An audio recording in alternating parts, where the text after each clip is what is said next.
سلامونه مرګرو. سعودي عرب کې چې کوم مرګري ژوند تیری او غټ لیسنس ډیر مرګري داسي چې غټ لیسنس جوړي او هغه کوشش دا کوي چې زه پیسې ورکم په پیسو جوړ کړم. نو زما دا یو خبره صرف واوري، هغه مرګري کم مرګري چې په سعودي عرب کې ژوند کوي او واړي چې د لیسنس جوړ کړم، نو په پیسو هیڅ کلم لیسنس ما جوړوي. ولې چې پیسې تاسو نه ډېرې زیاتې اخلي.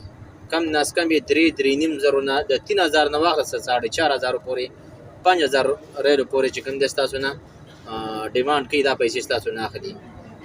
او دا هغوی پکې صحیح دا هغوی پکې یو شی هم داسې نه چې مطلب هغوی هلته کې تاله چې کوم دی لمبر مخکې کې یا تاله ټرای پاس کې یا تاله یو د کمپیوټر نه علاوه چې کمپیوټر هغوی تاسو له په پیسو پاس کوي، هغه تاسو هم پاس کولی شئ په پیسو باندې.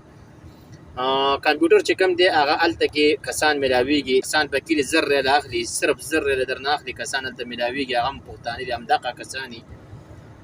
پخه ټرای او کمپیوټر دا به درله پاس کوي. باقایا چې کوم دی ته به خپلې منډې تړلې وهې، کم ناز کمې 5-6 پیرې به ته ځې راځې، نو کرایهګانې هم دی لګي او په عذابېږي مو.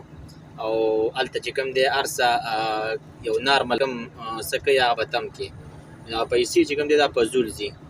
نو کوشش کوئ چې تاسو په خپله ځئ، هسې یو پرشر یي، هسې یو نوی کس دا سوچ کوي چې خدای پاکه زما خو ورځ هم خرابېږي او زه چې به هلته ځم نو هلته به څه کوم او ګاډي ټرای به څنګه یې. او د ګاډي ټرای دومره اسانه ټرای ده، غټ ګاډی دی او صرف دومره چې مخکې وروسته دومره خو به تاسو ته پته لګي، دومره خو به څه ناڅه پوهېږئ او هغوی ستا اندازې ته ګوري، څنګه چې ګاډي ته ته راوخېجي هغوی ته پته لګي چې دا ډرور دی او دا نه دی. نو کوشش کوئ ګاډي ته چې خېجئ بس بلټ اچوئ او کلچ چې ونیسئ نو ګیر به ورکئ، بیا به هینډ بریک پرېږدئ.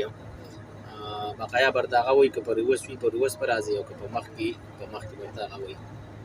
نو اسانه ټرای ده او بس صرف دغه کمپیوټر پکې ګران دی چې هغه ډېر غټ استادان نشي پاس کولی، هغه به په پیسو پاس کړي.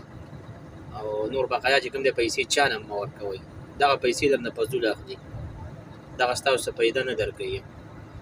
او کار به هم د اوریجنل وشي، لیسنس به د اوریجنل جوړ شي، ځکه چې هلته کې به تا کیمرو کې هم راشي او ګوتې فینګر هر څه به دې ولګي، نو لیسنس کې به څه مسله نه وي. د پیسو لیسنس چې کوم دی 20 مسلې کوي، هغه له پسې بندېدی هم شي او هغه اکثر اپ شرط هم نه خېږي.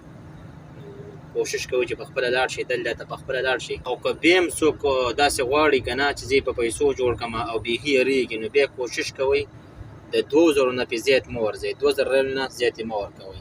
صحیح ده؟ دا نورې پیسې چې کوم دی دا درنه په زول اخلي. صحیح ده؟ کوشش کوئ چې په خپله لاړ شئ. ډېر زیاته مننه.